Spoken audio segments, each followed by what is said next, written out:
Thank you for explaining what black men go through. But I think, when you talk about our men intimidated by women, you do go through that. And a lot of times we are willing to stick that out with you. But it seems like men start to resent us. Like, we'll go out there and we work another job to try to be, because you are not coming in with a job. They're not inviting you to the parties. They're not, you're not getting where you want to be. So we take on an extra load. I done sold tea light candles and had Avon parties and Mary Kay parties to Tupperware to help my man to do another job. But then what happens for me is then there's a level of success that comes, and I have been up there in the cut with him. So that when I do go to my parties that I'm invited to, gosh, I would like my man to be right there with me, but it seems like men have this problem being +1. I let people know this is my man. I fight for this. And then, sometimes I don't have time to validate you 24 hours a day. I'm out here working just as hard as you. You need to re-choose. And you don't want to be a +1. You don't want to be the person introduced. You want to be the person introducing. And it's like, there's times when I go, I'll stand behind you and be quiet. Can there be times when you stand by my side or behind me, undergirding me? And that's what I feel like I don't have that. Well, see, here's another misunderstanding that's rampant throughout women. You keep using this term as successful women, that you're intimidating. Can I slow your roll for just a second? Okay. You are never intimidating to a man. I want to introduce another concept to you. A real man, for what? I don't care how much you make, what you got, what you do, where you live. A real man, you can forget the intimidation thing. Please, ladies, stop saying this because you are adding an element that's not there. Let me introduce this to you. Have you ever thought that instead of thinking that your man is intimidating, could not your man just be ashamed? Have you ever thought that for a moment? Because I hate to tell it to you, but we are. Sometimes we are just ashamed of the fact that we are not there yet.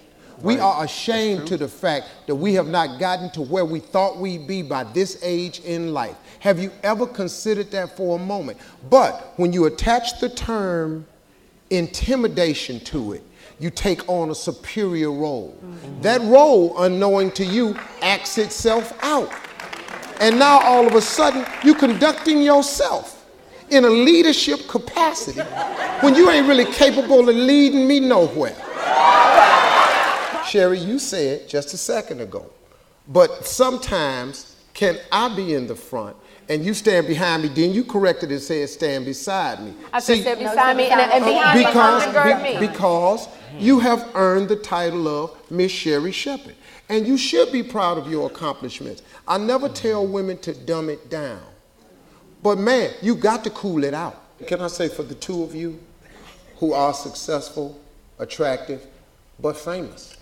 Well, that's what I want to take it out of the realm of the famous, the celebrity. Yeah, because the average person sitting out here ain't got the fame game working. But it's still what you said about, still if you're talking about whether you are a lawyer and you have to go to a party, or you're an executive, or you're the chief of staff at a hospital, or you got be famous in your circle. In your circle. Right. And when I said a man, can he walk behind me and undergird me? Because it maybe my definition is wrong of a partnership. But there are times you stand behind your man and you undergird him to help him get up to this place. And then there are times when your man comes behind you and undergirds you and lifts you up. And then we do this and we keep doing this so that we can both stay up here. So so when I say stand behind me, I don't mean I'm trying to lead you. I want you to be the man. I want you to be the man, and I want you to lead your family and protect your family. But I'm saying that there's times when we as women, we need a man to go where he's standing there. He doesn't have to be the head all the time, and because he knows, because a successful partnership, a good CEO of his company can make his employees feel like they are number one. And I understand what you're saying, but that man having to feel like he the man all the time, he got to feel like he the man all the time. I'm sorry, that's in our day and age. So then what do I do? Listen to me, we ain't finna back that down. We are not backing that down so you can have a great day today. So men have got to wear the pants. No, we're not finna do that. All the time, men have got to wear the pants.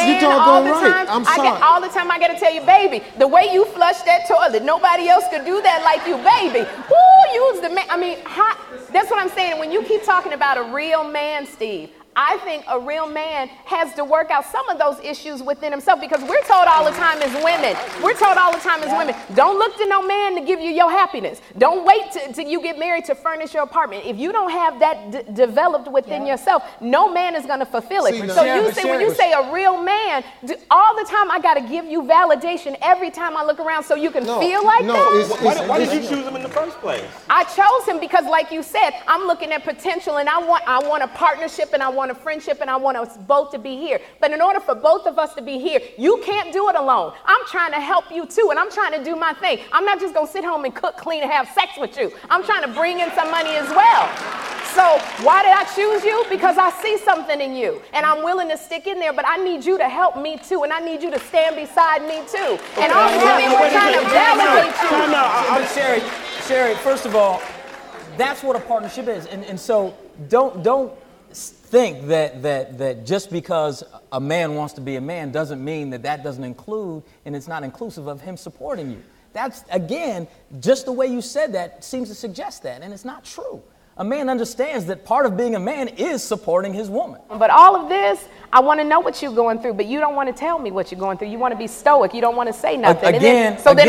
You know how they say men have 6,000 words and women have 35,000 words. So when you get home, you don't even want to use all of those words. But I don't know this, and I would like to. But have you ever taken the time, and this is another example of what we're talking about, misinformation. Have you ever taken the time to see how men actually communicate? Because we do communicate, but we don't do it the same way women do, but women expect us to communicate in their way. We know you communicate differently, but what you're communicating is not working for me in all cases.